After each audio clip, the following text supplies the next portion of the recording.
Assalamualaikum warahmatullahi wabarakatuh. Pada cuplikan kali ini, kami menyajikan cuplikan khusus tentang profil Bupati Biren Haji Saipanur Esos. Subscribe video ini, like dan share biar dapat berbagi informasi pada semua orang.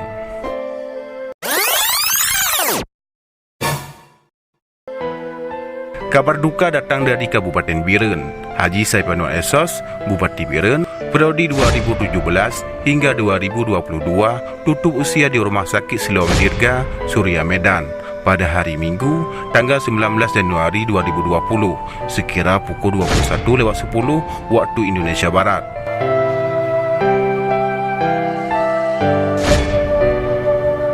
Haji Saipanur Esos dilahirkan di Alukruk pada tanggal 21 Agustus 1956 dan beralamat di Dusun Gerto, Kampung Payang Meneng, Kecamatan Pesangan, Kabupaten Biren.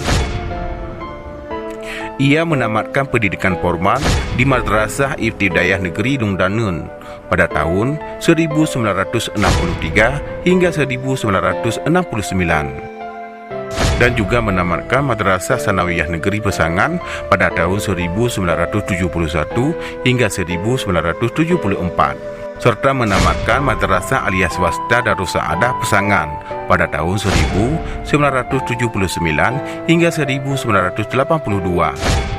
dan terakhir menamatkan FISIP Universitas Ar-Muslim pada tahun 2004 hingga 2010. Pria yang memiliki moto hidup, kerja tuntas dan ikhlas ini menikah dengan Hajah Fauziah H.M. Daud dan dianugerahi putra-putri yakni Nelly Saprida S.A., Haji Ziarul Rahman S.T. dan Afzalur Rahman. Dalam pengalaman pekerjaan, Haji Saipanur Esos pernah menjabat sebagai Direktur Utama PT Cipta Karya Aceh pada tahun 1999 hingga sekarang dan Komisaris Utama PT Mutiara Aceh Lestari pada tahun 2000 hingga sekarang. Sementara dalam berorganisasi, Saipanur pernah menjabat sebagai Kecik Kampung Payang Meneng pada tahun 1998 hingga tahun 2012.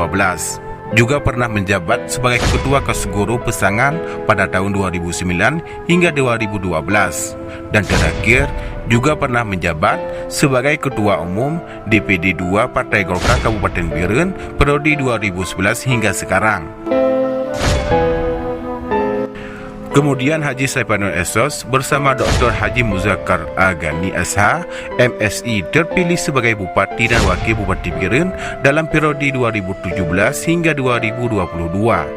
Mereka dilantik oleh Gubernur Aceh Irwandi Yusof pada hari Kamis tanggal 10 Agustus 2017 silam.